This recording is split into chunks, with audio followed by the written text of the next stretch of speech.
Armistice Day in commemoration of the end of World War I and the signing of the Treaty at Versailles.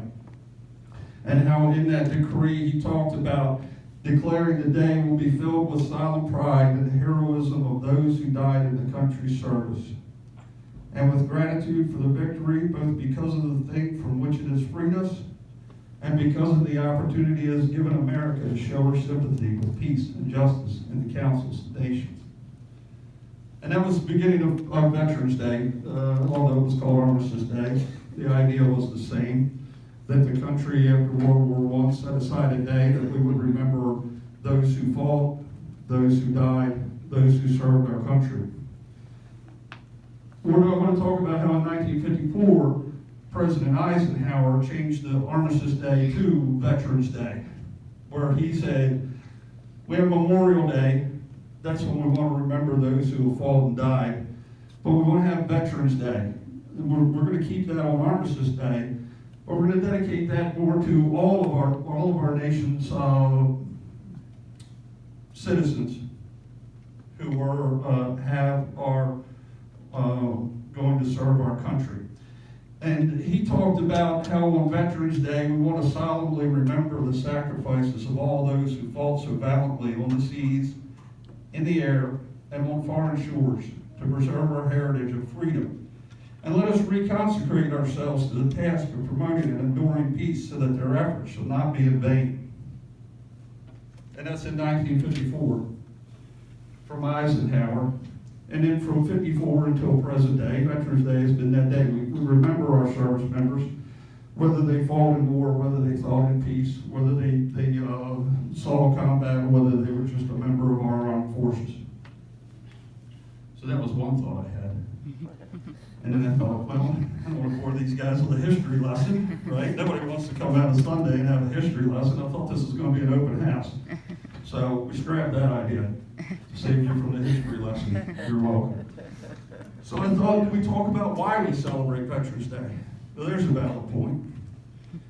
Do I talk about how throughout the history of our nation there have fortunately been men and women who have stood up, raised their right hand, said, I'll defend our country against those who would wish to do it harm, whether that was foreign or domestic. And because of those people who were willing to do that, who have either fought or served our country to keep us free, we set aside that day. We remember them. We think about them especially on Veterans Day.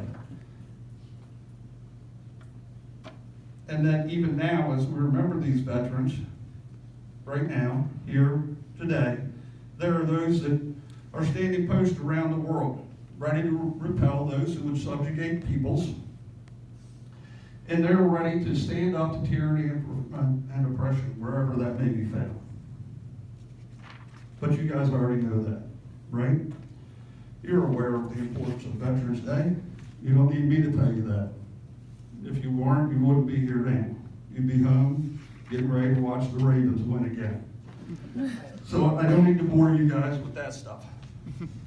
So the next thought is, do I talk about how fortunate I know I personally feel, and I hope other veterans that are in our audience today and in our country, how fortunate we are to be veterans today, when it's not just that one day a year for us that people thank us for our service.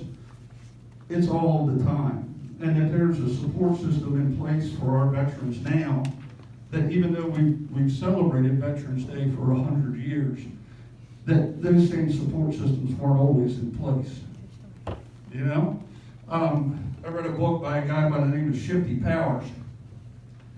And Shifty was a World War II veteran. And served with the 101st Airborne Division.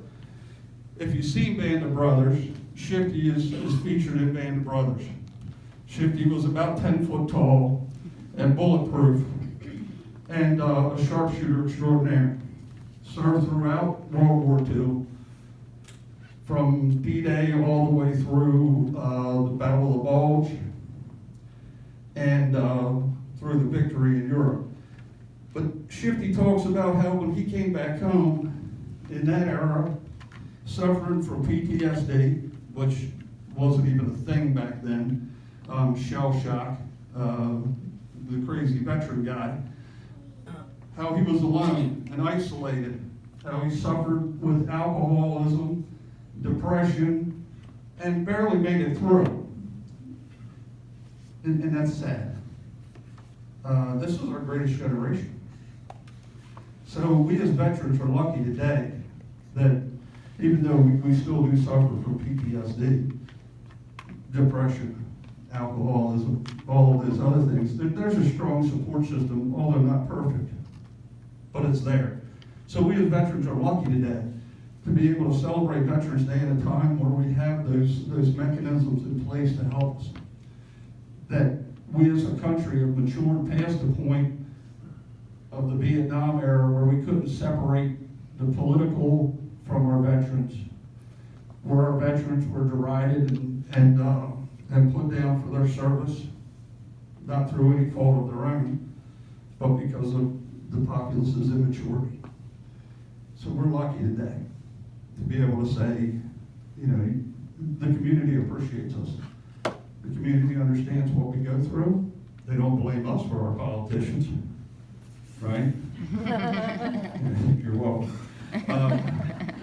But supports us veterans, irregardless of whether they agree with whatever's happening out there in the political land.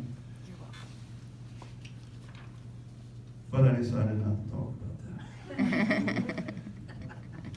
So, who wants to bring up the bad times, right? We'll focus on the good stuff, right? Because as Paul says, if it weren't for the United States military, there'd be no United States of America, right? So what I did decide to do was instead, I had a brainstorm and said, why don't I just talk about what somebody else said about Veterans Day, right? Save myself a lot of thinking, save you a lot of listening. So I thought about what Congressman Dan Crenshaw, if you're familiar with that guy, either by name or by sight, he's the guy with the eye patch, not Thor, the other guy with the eye patch. He's a congressman. Before Dan Crenshaw became a congressman, he was Lieutenant Commander Crenshaw, Navy SEAL, door kicker, all around warrior. Dan served 5 deployments overseas. On his 3rd combat tour, during a mission in Afghanistan, he was hit by a blast from an IED that destroyed his right eye and badly injured his left. And after multiple surgeries, the sight in his right eye was fixed, but still no sight in the left eye at all. Even after this, Dan went on to deploy twice more, once to the Middle East, once to Korea. So what Lieutenant Commander Crenshaw, in his guise as the model congressman from Texas, said about Veterans Day was this, that yeah, thank a veteran on Veterans Day. That's great, we appreciate it. But he said, I would actually encourage you to say something else. And that's to tell a veteran, never forget. Or if you want to be verbose, I'll never forget. When you say never forget to a veteran, you're implying that as an American, you're in it with them. Not separated by some imaginary barrier between civilians and veterans, but connected together as grateful fellow Americans, saying in effect, we'll never forget the sacrifices made by veterans past and present. And I thought that was a pretty good message. And I thought that maybe you guys would want to hear that.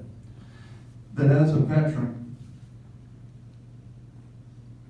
what we want from our countrymen, what I want from my countrymen, is to know that we are in this together. It's not the parades, it's not the parties, not the ceremonies, not the commemorations, but to know that we as a nation will remember those sacrifices veterans endure for the greater good of our country. So on Veterans Day, I say to you, never forget. Thank you.